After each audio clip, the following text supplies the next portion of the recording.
ಕರ್ತನಾದ ಯೇಸು ಕ್ರಿಸ್ತನು ಆತನು ಶಿಲುಬೆಗೆ ಹೋದ ನಂತರ ಅಲ್ಲಿ ಆತನು ತನ್ನ ಜೀವವನ್ನು ಆತನೇನು ಮಾಡ್ತಾನೆ, ಸಮರ್ಪಿಸ್ತಾನೆ. ಯಾವಾಗ ಆತನು ತನ್ನ ಪ್ರಾಣವನ್ನು ಆತನು ಒಪ್ಪಿಸಿ ಕೊಡ್ತಾನೋ ಆಗ ಅಲ್ಲಿ ಏನು ನಡೀತೆ ಅಂತಂದರೆ ಅಲ್ಲಿ ಇರುವಂಥ ಸಮಾಧಿ ಏನಾಗುತ್ತೆ, ತೆರೆಯಲ್ಪಡುತ್ತೆ. ಸಮಾಧಿ ತೆರೆಯಲ್ಪಟ್ಟು ಸಮಾಧಿಯ ಒಳಗಿರುವವರೆಲ್ಲ ಏನಾಗ್ತಾರೆ, ಹೊರಗೆ ಬರ್ತಾರೆ ಅಲ್ವಾ. ಹಾಗಾದರೆ ಈ ಲೋಕದಲ್ಲಿ ಅನೇಕ ಫಿಲಮ್ ಸ್ಟಾರ್ಗಳು ಏನಾಗಿದ್ದಾರೆ, ಸತ್ತೋಗಿದ್ದಾರೆ.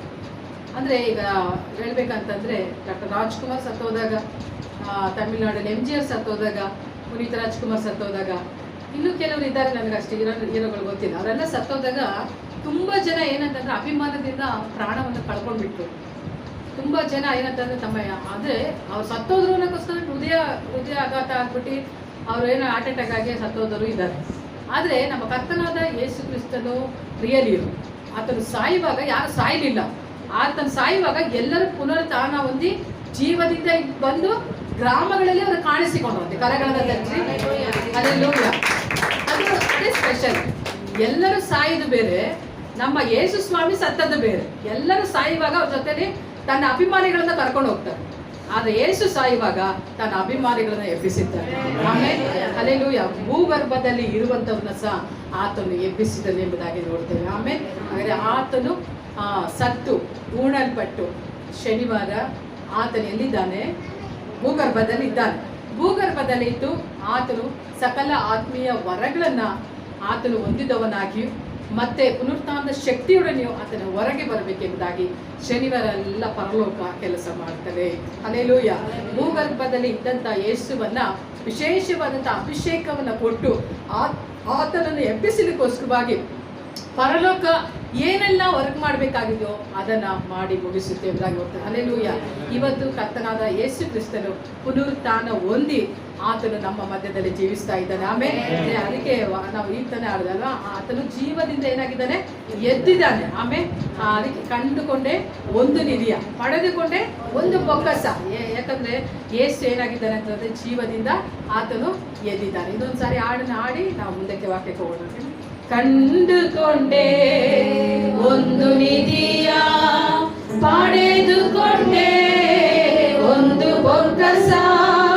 ಕಂಡುಕೊಂಡೆ ಒಂದು ನಿಧಿಯ, ಪಡೆದುಕೊಂಡೆ ಒಂದು ಬೊಕ್ಕಸ.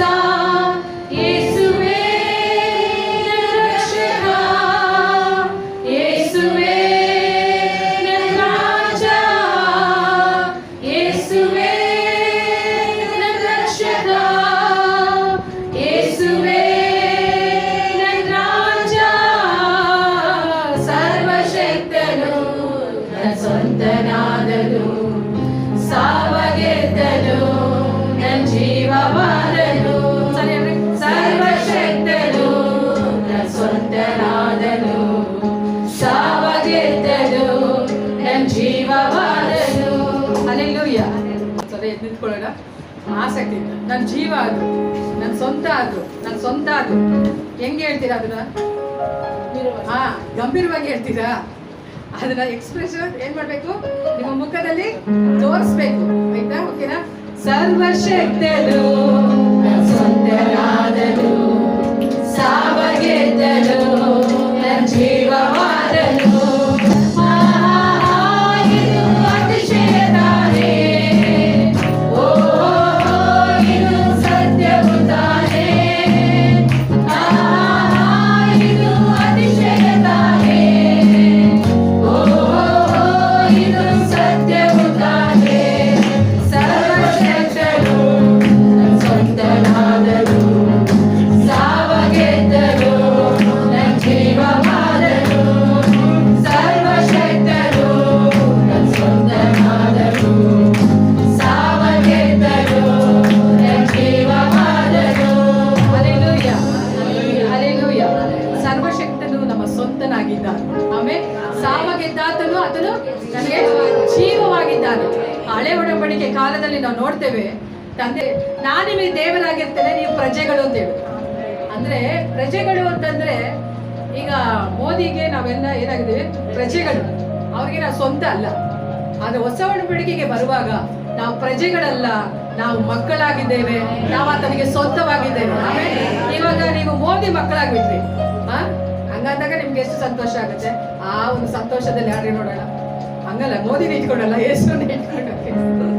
ಆಹಾ ಇದು ಅತಿಶಯ ತಾನೇ, ಓ ಇದು ಸತ್ಯವು ತಾನೇ, ಆಹಾ ಇದು ಅತಿಶಯ ತಾನೇ, ಓ ಇದು ಸತ್ಯವು ತಾನೇ.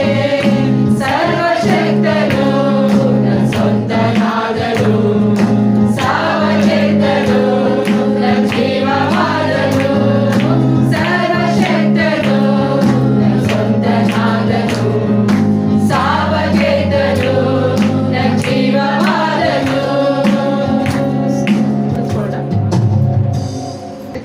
ಆತನು ನಿಮಗೆ ಸ್ವಂತವಾಗಿದ್ದು. ಪಕ್ಕದಲ್ಲಿರೋರಿಗೆ ಹೇಳ್ರಿ, ಸರ್ವಶಕ್ತನು ಸರ್ವಶಕ್ತನು ನಿಮಗೆ ಸ್ವಂತವಾಗಿದ್ದಾನೆ, ಸಾವ ಗೆದ್ದಾತನು ನಿಮ್ಮ ಜೀವವಾಗಿದ್ದಾನೆ. ಹಲ್ಲೆಲೂಯಾ. ನಿಮ್ಮ ಜೀವ ಎಲ್ಲಿದೆ? ನಿಮ್ಮ ಜೀವ ಎಲ್ಲಿದೆ? ಎಲ್ಲಿದೆ ನಿಮ್ಮ ಜೀವ? ಸರ್ವಶಕ್ತನಲ್ಲಿದೆ. ಸರ್ವಶಕ್ತನ ಜೀವ ಎಲ್ಲಿದೆ? ನಿಮ್ಮೊಳಗೆ. ಆಮೇಲೆ ಹಾಗಾದ್ರೆ ಸಾವ ಗೆದ್ದಾತನು ಇವಾಗ ಏನಾಗಿದ್ದಾನೆ? ಸಾವ ಗೆದ್ದಾತನು ಏನಾಗಿದ್ದಾನೆ? ಜೀವವಾಗಿದ್ದಾನೆ. ಆಮೇಲೆ ಯೇಸು ಮರಣವನ್ನ ಗೆದ್ದು ಪುನರುತ್ಥಾನ ಹೊಂದಿದ್ದು ಯಾವಕ್ಕೆ ಅಂತಂದ್ರೆ ನಿನಗೆ ಜೀವ ಕೊಡ್ಲಿಕ್ಕೋಸ್ಕರ. ಹಲ್ಲೆಲೂಯಾ. ಆದಾಮ ಅವ್ವ ಪಾಪ ಮಾಡಿದರ ನಿಮಿತ್ತವಾಗಿ ಆತ್ಮ ಸತ್ತದಾಗಿತ್ತು. ಆ ಆತ್ಮಕ್ಕೆ ಪುನಃ ಜೀವವನ್ನು ಕೊಡ್ಲಿಕ್ಕೋಸ್ಕರವಾಗಿ ಯೇಸು ಸತ್ತರೊಳಗಿಂದ ಆತನು ಎದ್ದು ಬಂದನೆಂಬುದಾಗಿ ನೋಡ್ತೀವಿ. ಆಮೇಲೆ ಹಲ್ಲೆಲೂಯಾ. ಓಕೆ, ನಾವು ನೋಡುವಾಗ ಯೇಸು ಸ್ವಾಮಿ ಬಂದು ಪುನರುತ್ಥಾನಗೊಂಡರು. ಪುನರುತ್ಥಾನ ಹೊಂದಿದಂಥ ಯೇಸು ಶಿಷ್ಯರಿಗೆ ಹೇಳ್ತಾ ಇದ್ದಾರೆ, ಮರಿಯಳಿಗೆ ಹೇಳ್ತಾ ಇದ್ದಾರೆ, ಮರಿಯಳೆ ನೀನು ಹೋಗಿ ಏನು ಮಾಡು, ನನ್ನ ಶಿಷ್ಯರಿಗೆ ಹೇಳು ನಾನೇನಾಗಿದ್ದೇನೆ, ಪುನರುತ್ಥಾನ ಹೊಂದಿದ್ದೇನೆ ಅಂತ ಹೋಗಿ ಹೇಳು. ಯಾಕಂದ್ರೆ ಮೊದಲನೇದಾಗಿ ಮಗ್ದಲದ ಮರಿಯಳಿಗೆ ದೇವರು ಏನು ಮಾಡಿದ್ರು, ಕಾಣಿಸಿಕೊಳ್ತಾ ಇದ್ದಾರೆ. ಹಾಗಾದ್ರೆ ಮಗ್ದಲದ ಮರಿಯಳಿಗೆ ಯಾಕೆ ಕಾಣಿಸ್ಕೊಳ್ಬೇಕು ಅಂತಂದ್ರೆ, ಅವಳು ಹೆಚ್ಚಾಗಿ ಏನಂತಂದ್ರೆ ಆಸಕ್ತಿ ಹೊಂದಿದಳು ಯೇಸುವನ್ನ ನೋಡ್ಬೇಕೆಂಬುದಾಗಿ. ಆಕೆ ಉದಯ ಕಾಲದಲ್ಲಿ ಅಂತಂದ್ರೆ ಇನ್ನು ಮುಪ್ಪಿರುವಾಗಲೇ ಯೇಸುವಿನ ಸಮಾಧಿಯ ಬಳಿಗೆ ಅವಳು ಬಂದಳು ಎಂಬುದಾಗಿ ನಾವು ನೋಡ್ತೇವೆ. ಹಾಗಾದ್ರೆ ಯೇಸುವಿನ ಸಮಾಧಿಯ ಬಳಿಗೆ ಬಂದಾಗ ಅಲ್ಲಿ ಒಬ್ಬ ತೋಟಗಾರನು ನಿಂತಿದ್ದಾನೆ ಎಂಬುದಾಗಿ ಅವಳು ಭಾವಿಸ್ತಾ ಇದ್ದಾಳೆ. ಅಲ್ಲಿ ನೋಡಿದ್ರೆ ಆತನ ಯಾರು? ಕರ್ತನಾದ ಯೇಸು ಕ್ರಿಸ್ತನೇ. ಆತನ ಹೇಳ್ತಿದ್ದಾನೆ, ನೀನು ಹೋಗಿ ನನ್ನ ಶಿಷ್ಯರಿಗೆ ಹೇಳ್ರಿ ಅಂತ ಹೇಳ್ಬಿಟ್ಟು ಏನ್ ಹೇಳ್ತಿದ್ದಾರೆ ಅಂತಂದ್ರೆ, ಪೇತ್ರನಿಗೂ ಹೇಳು. ಏನ್ ಹೇಳ್ತಿದ್ದಾರೆ? ಪೇತ್ರನಿಗೂ ಹೇಳು. ವಿಶೇಷವಾಗಿ ಪೇತ್ರನನ್ನ ಹೆಸರು ಇಟ್ಟು ಕರ್ತನ ಹೇಳ್ತಿದ್ದಾನೆ, ಪೇತ್ರನಿಗೂ ಹೇಳು ನಾನು ಜೀವದಿಂದ ಎದ್ದಿದ್ದೇನೆ ಎಂಬುದಾಗಿ. ಯಾರು ಅಂತ ನನ್ಗೆ ಗೊತ್ತಿಲ್ಲ ಅಂತ 3 ಸಾರಿ ಹೇಳ್ಬಿಟ್ಟ. ಹೇಳಿದ್ಮೇಲೆ ಏನಾಗ್ಬಿಡ್ತು, ಅಲ್ಲಿ ಯೇಸು ಹತ್ರ ಅವನು ಬಂದು ಮತ್ತೆ ಪ್ರಾರ್ಥನೆ ಮಾಡ್ಲಿಕ್ಕೋ ಇಲ್ಲ ಯೇಸುನೊಟ್ಟಿಗೆ ಇರ್ಲಿಕ್ಕೋ ಅವನು ಏನ್ ಮಾಡ್ಲಿಲ್ಲ ಅಂತಂದ್ರೆ ಅವನು ಆಸೆ ಪಡ್ಲಿಲ್ಲ. ಯಾಕಂತಂದ್ರೆ ನಾನು ಏನು ತಪ್ಪು ಮಾಡದೆ ಇರುವಂತ ಯೇಸುವನ್ನ ಹೋಗ್ಲಿ, ನಾನು ಆತನೊಟ್ಟಿಗೆ ಇದ್ದೆ, ಆತನೊಟ್ಟಿಗೆ ನಡೀತಿದ್ದೆ, ಹೋಗ್ಲಿ ಆತನು ನನಗೆ ಗೊತ್ತು ಅಂತಂದ್ರು ಹೇಳ್ದಲೆ ನಾನು ಆತನ ಗೊತ್ತಿಲ್ಲ ಅಂತ ಹೇಳ್ಬಿಟ್ಟು ಎಂತ ಒಂದು ದೊಡ್ಡ ತಪ್ಪನ್ನ ನಾನು ಮಾಡ್ಬಿಟ್ಟಲ್ಲ ಅಂತ ಹೇಳಿ ಅವನು ಏನ್ ಮಾಡ್ತಾನೆ, ಪುನಃ ಹಿಂತಿರುಗಿಬಿಟ್ಟು ಇನ್ನು ನಮ್ಗೆ ಯೇಸು ಒಂದು ವೇಳೆ ಬಂದ್ರೆ, ಪುನರುತ್ಥಾನ ಹೊಂದಿ ಬಂದ್ರೆ ನನ್ನನ್ನು ಅಂಗೀಕಾರ ಮಾಡ್ತಾನೋ ಇಲ್ವೋ ಗೊತ್ತಿಲ್ಲ. ಅದಕ್ಕೆ ಏನ್ ಮಾಡೋಣ ಅಂತಂದ್ರೆ, ನಾನು ಮೊದಲು ಏನ್ ಕೆಲಸ ಮಾಡ್ತಿದ್ನೋ ಅದೇ ಕೆಲಸಕ್ಕೆ ಏನ್ ಮಾಡೋಣ, ಹೊರಟು ಹೋಗೋಣ ಅಂತ ಹೇಳಿ ತೀರ್ಮಾನಿಸಿ ಅವನೇನ್ ಮಾಡ್ತಾನೆ ಅಂತಂದ್ರೆ, ದೇವರ ಕಾರ್ಯವನ್ನ ಬಿಟ್ಟು, ದೇವರು ಯಾವುದಕ್ಕಾಗಿ ಅವನು ಪೇತ್ರನನ್ನ ಕಾಣಿಸಿಕೊಂಡ್ರು ಅಂತಂದ್ರೆ, ಆತನ ಆರಿಸಿಕೊಂಡ್ರೆ ಅಪೋಸ್ತಲನ ಕೆಲಸವನ್ನು ಮಾಡ್ಲಿಕ್ಕೋಸ್ಕರವಾಗಿ ಆರಿಸಿಕೊಂಡು, ತನ್ನ ಶಿಷ್ಯನಾಗಿ ತನ್ನ ಜೊತೆಲಿದ್ದಕ್ಕಾಗಿ ಆರಿಸಿಕೊಂಡ್ರು. ಅವನು ಏನ್ ಮಾಡ್ತಿದ್ದಾನೆ ಅಂತಂದ್ರೆ, ಅವನು ಮಾಡಿದಂಥ ತಪ್ಪಿಗೆ ಪಶ್ಚಾತ್ತಾಪ ಪಟ್ಟು ಅವನು ಹಿಂತಿರುಗಿ ಅವನು ಹೋಗ್ತಾ ಇದ್ದಾನೆ, ತನ್ನ ಕೆಲಸವನ್ನು ಅವನು ಮಾಡ್ತಾ ಇದ್ದಾನೆ. ಇದು ಯೇಸುವಿಗೆ ಗೊತ್ತಾಯ್ತು. ಹಲ್ಲೆಲೂಯಾ. ಕರೆದಂಥ ದೇವರು ಆತನು ಯಾವ ಕೆಲಸಕ್ಕಾಗಿ ಕರೆದಿದ್ದಾನೆ ಎಂಬುದಾಗಿ ಯಾರಿಗೆ ಗೊತ್ತಿಲ್ಲ ಅಂತಂದ್ರೆ ಪೇತ್ರನಿಗೆ ಗೊತ್ತಿಲ್ಲ. ಆದ್ರೆ ಯೇಸು ಮಾತ್ರ ಒಂದು ಸಾರಿ ಕರೆದ ಮೇಲೆ ಅದೇ ಕೆಲಸಕ್ಕೆ ಅವನನ್ನ ನೇಮಿಸಿರ್ತಾನೆ. ಆಮೇಲೆ ದೇವರಾದನೋ ಏನ್ ಹೇಳ್ತಿದ್ದಾನೆ ಅಂತಂದ್ರೆ, ಆತನು ಮರಿಯಳಿಗೆ ಹೇಳ್ತಾನೆ, ಹೋಗಿ ಪೇತ್ರನಿಗೆ ಹೇಳು ನಾನು ಎದ್ದಿದ್ದೇನೆ ಅಂತ. ಹಾಗಂತ ಹೇಳಿದಂತ ಯೇಸು ಏನ್ ಮಾಡ್ತಿದ್ದಾರೆ, ಆತನು ಪೇತ್ರನನ್ನ ಹುಡುಕಿ ಬರ್ತಾ ಇದ್ದಾನೆ. ನಿಜವಾಗ್ಲೂ ಪೇತ್ರನ ಹುಡುಕಿ ಬರುವಾಗ ಪೇತ್ರನ ಎಲ್ಲಿದ್ದಾನೆ ಅಂತಂದ್ರೆ ಸಮುದ್ರದಲ್ಲಿ ಮೀನನ್ನು ಹಿಡಿತಾ ಇದ್ದಾನೆ. ಹಲ್ಲೆಲೂಯಾ. ಹಳೇ ಕೆಲಸಕ್ಕೆ ಹಿಂತಿರುಗಿದ. ಅವನ ಮನಸ್ಸಲ್ಲಿ ಏನಾಯ್ತು ಅಂತಂದ್ರೆ, ನನಗೆ ಒಂದು ಲೀಡರ್ಶಿಪ್ ಅನ್ನ ಕೊಟ್ಟಿದ್ರು, ಅಂದರೆ ನಾನು ಸಹ ಏನಂತಂದರೆ ಪೇತ್ರನ ಯೇಸುವಿನ ಸಂಗಡ ಇಟ್ಟುಕೊಂಡು ನಾನು ಏನಂತಂದರೆ ಅನೇಕ ಮಾತುಕತೆಗಳನ್ನು ಮಾಡಬೇಕೆಂಬುದಾಗಿ ಮತ್ತು ಸ್ವಸ್ಥತೆಗಳನ್ನು ಮಾಡಬೇಕೆಂಬುದಾಗಿ ದೇವರು ನನ್ನನ್ನು ಆರಿಸಿಕೊಂಡ್ರು. ಆದರೆ ಇಲ್ಲಿ ಏನಾಗ್ಬಿಡ್ತು ಅಂತಂದರೆ ನಾನು ಮಾಡಿದಂಥ ತಪ್ಪಿಗೆ ಇನ್ನು ನಾನು ಆ ಒಂದು ಏನಂತಂದರೆ ಆ ಎಲ್ಲರ ಜೊತೆಲಿ ಸೇರಿ ಪ್ರಾರ್ಥನೆ ಮಾಡಲಿಕ್ಕೋ ಇಲ್ಲ ಅವರೊಟ್ಟಿಗೆ ಇದ್ದು ಒಂದು ಲೀಡರ್ಶಿಪ್ಪಲ್ಲಿ ಕೆಲಸ ಮಾಡಲಿಕ್ಕೋ ನಾನು ಅರ್ಹತೆ ಇಲ್ಲ ಎಂಬಂಥ ಒಂದು ತೀರ್ಮಾನದೊಟ್ಟಿಗೆ ಇದ್ದಾನೆ. ಆದರೆ ಪೇತ್ರನನ್ನು ಹುಡುಕಿ ಯೇಸು ಬರ್ತಾನೆ. ಹಲ್ಲೆಲೂಯಾ. ಎಲ್ಲಿ ಇದ್ದಾನೋ ಪೇತ್ರ ಅಲ್ಲಿಗೆ ಯೇಸು ಏನು ಮಾಡ್ತಾರೆ, ಹುಡುಕಿಕೊಂಡು ಬರ್ತಾನೆ. ಹುಡುಕಿಕೊಂಡು ಬಂದಂಥ ಯೇಸು ಅವರಿಗೆ ಕೇಳುವಂಥ ಪ್ರಶ್ನೆಯನ್ನು ನಾವು ಓದಿಕೊಳ್ಳೋಣ. ಯೋಹಾನ ಬರೆದ ಸುವಾರ್ತೆ 21ನೇ ಅಧ್ಯಾಯ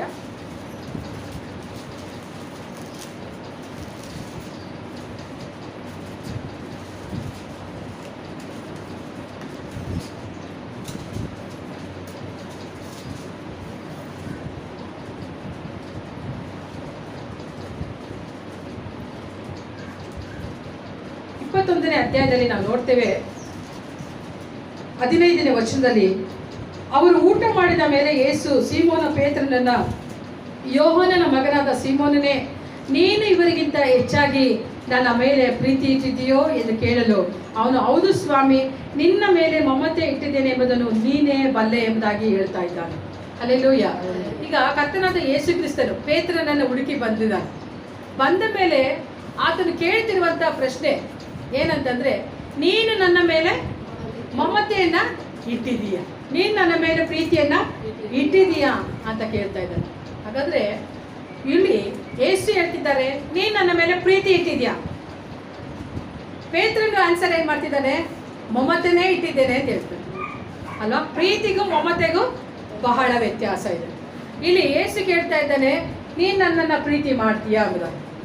ಈಗ ನೋಡಿ, ನಾವೇ ಆಗಿರ್ಬೋದು, ಒಂದು ವೇಳೆ ಯಾರಾದರೂ ತಪ್ಪು ಮಾಡಿದರೆ, ಇಲ್ಲ ನೀನು ಯಾರು ಅಂತ ನನಗೆ ಗೊತ್ತಿಲ್ಲ ಅಂತ ಹೇಳ್ಬಿಟ್ಟು ಸ್ವಲ್ಪ ದಿನಗಳಾದ ಮೇಲೆ ನಾವು ಅವ್ರ ಹತ್ರ ಬಂದರೆ ಅವ್ರು ಏನು ಹೇಳ್ತಾರೆ, ಹೇಳ್ರಿ ನೋಡೋಣ. ಇಲ್ಲ ನಮ್ಮನ್ನೇ ಏನಂತಂದರೆ ಅರೆಸ್ಟ್ ಮಾಡಿ ಕರ್ಕೊಂಡೋಗಿರ್ತಾರೆ. ಕರ್ಕೊಂಡೋದಾಗ ಇವ್ರು ಏನಾದರೂ ಮಾಡಿ ನಮ್ಮನ್ನು ಬಿಡಿಸ್ತಾರೆ, ದಾನಮ್ಮ ಬಿಡಿಸ್ತಾಳೆ ಅಂತ ನಾನು ಅಂದ್ಕೊಂಡಿರ್ತೀನಿ. ದಾನಮ್ಮ ಬಂದ್ಬಿಟ್ಟು ಶೈಲಕ ಯಾರು ಗೊತ್ತೇ ಇಲ್ಲ ಅಂತ ಅಂದ್ಬಿಟ್ರೆ, ನಾನು ತಿರುಗಿ ದಾನಮ್ಮನ ಹತ್ರ ಬಂದಾಗ ನಾನು ಏನು ಪ್ರಶ್ನೆ ಕೇಳ್ತೀನಿ, ಏನು ಹೇಳ್ತೀನಿ, ಯಾಕೆ ದಾನಮ್ಮ ಇಂಥ ಕೆಲಸ ಮಾಡ್ತೀನಿ, ಒಂದು ನಾನು ನಿಮ್ಗೆ ಗೊತ್ತು ಅಂತ ಹೇಳಿ ನಾನು ಬಿಡಿಸ್ಬೋದಿತ್ತಲ್ಲ, ಯಾಕೆ ಗೊತ್ತಿಲ್ಲ ಅಂತ ಹೇಳ್ಬಿಟ್ಟೆ ಅಂತ ಮೊದಲು ಕೇಳ್ತೇನೆ. ಆದರೆ ಇಲ್ಲಿ ಕರ್ತನಾದ ಯೇಸು ಕ್ರಿಸ್ತನು ಅಲ್ಲಿ ಬಂದಾಗ ಅವನು ಕೇಳ್ತಿದ್ದಾನೆ, ನೀನು ನನ್ನ ಮೇಲೆ ಪ್ರೀತಿ ಇಟ್ಟಿದೀಯ. ಆದರೆ ಯೇಸುವಿಗೆ ಬೇಕಾಗಿದ್ದು ಪಾಪದ ಅರಿಕೆ ಅಲ್ಲ. ಹಲ್ಲೆಲೂಯಾ. ನಿಮಗೆ ಅರ್ಥ ಆಗ್ತಾ ಇದೆಯಾ? ಪಾಪದ ಅರಿಕೆ ಅಲ್ಲ. ಅಂದರೆ ಸ್ವಾಮಿ, ನಾನು ತಪ್ಪು ಮಾಡಿದ್ದೇನೆ, ನಾನು ನಿನ್ನನ್ನು ಅಲ್ಲಗೆಳೆದಿದ್ದೇನೆ, ನೀನು ಯಾರು ಅಂತ ಗೊತ್ತಿಲ್ಲ ಅಂತ ಹೇಳ್ಬಿಟ್ಟಿದ್ದೇನೆ, ಆ ರೀತಿಯಾಗಿ ಪೇತ್ರನು ಹೇಳ್ಬೇಕೆಂಬುದಾಗಿ ಯೇಸು ಬಯಸಲಿಲ್ಲ. ಅದಕ್ಕೆ ಆತನು ನಮ್ಮ ಸ್ವಂತವಾಗಿದ್ದಾನೆ, ನಮ್ಮ ಜೀವವಾಗಿದ್ದಾನೆ. ಹಲ್ಲೆಲೂಯಾ. ಪುನರುತ್ಥಾನಗೊಂಡಂತ ಯೇಸು ಪೇತ್ರನನ್ನು ನೋಡುವಾಗ ಹೇಗೆ ಅಂಗೀಕಾರ ಮಾಡ್ಕೊಳ್ತಿದ್ದಾನೆ ಅಂತಂದ್ರೆ, ತನ್ನ ಒಂದು ವೇಳೆ ತನ್ನ ಮಗು, ಒಂದು ವೇಳೆ ಒಂದು ತಂದೆ ಆಗಿರ್ಬೋದು, ತಾಯಿ ಆಗಿರ್ಬೋದು, ಅವ್ರು ಹುಟ್ಟಿದಂಥ ಮಗು ಏನೇ ತಪ್ಪು ಮಾಡಿದ್ರು ಆ ಮಗುವಿನ ತಪ್ಪನ್ನೇ ಎತ್ತಿ ತೋರಿಸೋದಿಲ್ಲ. ಅವ್ರು ಏನು ಮಾಡ್ತಾರೆ ಅಂದರೆ, ಎಷ್ಟೇ ಇದ್ರೂ ಮರೆ ಮಾಡಿಬಿಡ್ತಾರೆ. ಮರೆ ಮಾಡಿ ಏನು ಮಾಡ್ತಾರೆ ಅಂದರೆ, ಅವ್ರನ್ನ ಪ್ರೀತಿ ಮಾಡ್ತಾರೆ ಅಲ್ವಾ. ಅವರನ್ನು ಎಷ್ಟು ಮುದ್ದಾಡಬೇಕು ಮುದ್ದಾಡ್ತಾರೆ. ಅದೇ ಪ್ರಕಾರವಾಗಿ ಇಲ್ಲಿ ಯೇಸು ಕ್ರಿಸ್ತನು ಆತನು ಪಾಪದ ಅರಿಕೆಯನ್ನು ಕೇಳ್ತಾ ಇಲ್ಲ, ಆತನು ಕೇಳ್ತಾ ಇದ್ದಾನೆ ಪ್ರೀತಿಯ ಅರಿಕೆಯನ್ನು ಕೇಳ್ತಾ ಇದ್ದಾನೆ. ಹಲ್ಲೆಲೂಯಾ. ಆತನು ಪ್ರೀತಿಯ ಅರಿಕೆಯನ್ನು ಕೇಳ್ತಾ ಇದ್ದಾನೆ, ನೀನು ನನ್ನನ್ನು ಪ್ರೀತಿಸ್ತೀಯಾ. ಬೇರೆ ನಾನು ಯಾಕೆ ಪೇತ್ರ ಈ ಥರ ಮಾಡಿದೆ ಅಂದಾಗ, ಸ್ವಾಮಿ ಏನೋ ಭಯದಿಂದ ನಾನು ಮಾಡಿಬಿಟ್ಟೆ ಅಂದಿದ್ರೆ ಅದು ಪಾಪದ ಅರಿಕೆ ಆಗಿಬಿಡ್ತಿತ್ತು. ಅದಕ್ಕೆ ಯೇಸು, ನೀನು ನನ್ನನ್ನು ಪ್ರೀತಿ ಮಾಡ್ತೀಯಾ ಅಂತ ಕೇಳಿದಾಗ ಅವನು ಹೇಳ್ತಾನೆ, ನಾನು ನಿನ್ನ ಮೇಲೆ ಮಮತೆ ಇಟ್ಟಿದ್ದೇನೆ. ಹಲ್ಲೆಲೂಯಾ. ನಮ್ಮ ಕರ್ತನಾದ ಯೇಸು ಕ್ರಿಸ್ತನು ನಮ್ಮಲ್ಲಿ ಕೇಳುವಂಥದ್ದು ಏನಂತಂದರೆ, ನೀ ಎಷ್ಟು ಪಾಪ ಮಾಡಿದ್ಯಾ ಅನ್ನೋಂಥದ್ದು ಲೆಕ್ಕ ಅಲ್ಲ. ಆತನಿಗೆ ಬೇಕಾಗಿದ್ದು ನೀನು ಎಷ್ಟು ಆತನನ್ನು ಪ್ರೀತಿ ಮಾಡ್ತೀಯಾ ಅನ್ನೋದೇ ಆತನಿಗೆ ಬೇಕಾಗಿರುವಂಥದ್ದು. ಹಲ್ಲೆಲೂಯಾ. ನೀವು ಇಲ್ಲಿದ್ದೀರಾ? ಇರೋರು ಮಾತ್ರ ಆಮೇಲೆ ಹೇಳ್ರಿ. ಹಲ್ಲೆಲೂಯಾ. ಓಕೆ, ಆತನಿಗೆ ಬೇಕಾಗಿರೋದು ಒಂದೇ, ನೀನು ಆತನನ್ನು ಅಧಿಕವಾಗಿ ಪ್ರೀತಿ ಮಾಡಬೇಕೆಂಬುದಾಗಿ. ಆದರೆ ಪೇತ್ರನು ಎಷ್ಟು ಚಾಲಾಕಿಗೆ ಆನ್ಸರ್ ಮಾಡ್ತಿದ್ದಾನೆ ಅಂತಂದರೆ, ಅವನು ಹೇಳ್ಬೋದಿತ್ತು, ಸ್ವಾಮಿ ನಾನು ಹೆಂಗೆ ಪ್ರೀತಿ ಮಾಡ್ಲಿಕ್ಕೆ ಆಗುತ್ತೆ, ನಾನು ನಿನ್ನನ್ನು ಪ್ರೀತಿ ಮಾಡಲಿಕ್ಕೂ ನನಗೆ ಯೋಗ್ಯತೆ ಇಲ್ಲ, ಆ ಯೋಗ್ಯತೆನ ನಾನು ಕಳೆದುಕೊಂಡ್ಬಿಟ್ಟಿದ್ದೇನೆ ಅಂತ ಹೇಳ್ಬೋದಿತ್ತು. ಅವನು ರಿವರ್ಸು. ದೇವರು ಕೇಳ್ಬೋದಿತ್ತು, ಇವನು ರಿವರ್ಸ್ ಹೇಳ್ಬೋದಿತ್ತು. ಆದರೆ ಇವನೇನು ಹೇಳ್ತಿದ್ದಾನೆ, ಇಲ್ಲ ಸ್ವಾಮಿ, ನಾನು ನಿನ್ನ ಮೇಲೆ ಮಮತೆಯನ್ನು ಇಟ್ಟಿದ್ದೇನೆ. ಹಲ್ಲೆಲೂಯಾ. ಆ ಮಮತೆ ಅನ್ನುವಂಥದ್ದು ಬಹಳ ಏನಂತಂದ್ರೆ ಶ್ರೇಷ್ಠವಾದಂಥದ್ದಾಗಿದೆ. ಹಲ್ಲೆಲೂಯಾ. ಇವತ್ತು ನಾವು ಎಷ್ಟೇ ದೊಡ್ಡ ತಪ್ಪು ಮಾಡಿದ್ರೂ ಸಹ, ಆದರೆ ನಾವು ಪೇತ್ರನ ಹಾಗೆ ನಾವು ಧೈರ್ಯವಾಗಿ ಕ್ರಿಸ್ತನ ಮುಂದೆ ನಿಂತು ನಾವು ಹೇಳ್ಬೋದು. ಹಲ್ಲೆಲೂಯಾ. ಇವತ್ತು ನಾವು ಎಷ್ಟೇ ದೊಡ್ಡ ಪಾಪಿಗಳಾಗಿದ್ರೂ ಪರವಾಗಿಲ್ಲ, ಆದರೆ ಕರ್ತನ ಸಮ್ಮುಖಕ್ಕೆ ಬಂದು ನಾವು ನಿಂತು, ದೇವರೇ ನಾನು ನಿನ್ನ ಪ್ರೀತಿ ಮಾಡ್ತೇನೆ ಅಂತ ಒಂದು ವರ್ಡ್ ಹೇಳಿದ್ರೆ ಸಾಕು, ಆತನ ಏನ್ ಮಾಡ್ತಾನೆ ಅಂದ್ರೆ ನಮ್ಮನ್ನು ಮಮತೆ ಎಂಬ ಹಗ್ಗದಿಂದ ನಮ್ಮನ್ನು ಸೆಳೆದುಕೊಳ್ಳುವಂತ ದೇವರಾಗಿದ್ದಾನೆ. ಹಲ್ಲೆಲೂಯಾ. ಇವತ್ತು ನಾವೆಲ್ಲರೂ ಒಂದಲ್ಲ ಒಂದು ಪಾಪಿಗಳೇ ಆಗಿದ್ದೇವೆ, ಯಾರು ನೀತಿವಂತರು ಅಲ್ವೇ ಇಲ್ಲ. ನಾವು ವಾಕ್ಯದಲ್ಲಿ ನೋಡ್ತೇವೆ, ಆ ದುರಾಚಾರಿಯಾದಂಥ ಹೆಂಗಸು, ಅವಳು ಏನ್ ಮಾಡ್ತಾಳೆ, ತುಂಬಾ ಪಾಪ ಮಾಡಿದಾಳೆ. ಅವಳು ಬಂದು ದೇವರ ಪಾದದಲ್ಲಿ ಬಂದು ಅವಳು ಪಾಪವನ್ನೆಲ್ಲ ಹೇಳ್ಕೊಳ್ಳಿಲ್ಲ. ಅವಳು ಮಾಡಿದ್ದು ಒಂದೇ, ಆತನನ್ನ ಪ್ರೀತಿ ಮಾಡ್ಲಿಕ್ಕೆ ಆರಂಭಿಸ್ತಾ ಇದ್ದಾಳೆ. ಹಲ್ಲೆಲೂಯಾ. ಪ್ರೀತಿ ಮಾಡುವವನು ಪಾಪ ಮಾಡೋದಿಲ್ಲ. ಏನಂತೆ, ಯೇಸುವನ್ನ ಯಾರು ಪ್ರೀತಿ ಮಾಡ್ತಾನೋ ಅವನು ಪಾಪ ಮಾಡೋದಿಲ್ಲ. ಯಾರು ಯೇಸುವನ್ನ ಪ್ರೀತಿ ಮಾಡೋದಿಲ್ವೋ ಅವರು ಪಾಪವನ್ನು ಮಾಡುವನಾಗಿದ್ದಾನೆ. ಹಲ್ಲೆಲೂಯಾ. ಇವತ್ತು ನಮ್ಮ ಒಳಗೆ ಪಾಪ ಬಂದು ಆಳ್ವಿಕೆ ಮಾಡುತ್ತೆ ಅಂತಂದ್ರೆ ಕಾರಣ ಏನಂತಂದ್ರೆ ನಾವು ದೇವರನ್ನ ಪ್ರೀತಿ ಮಾಡ್ತಾ ಇಲ್ಲ.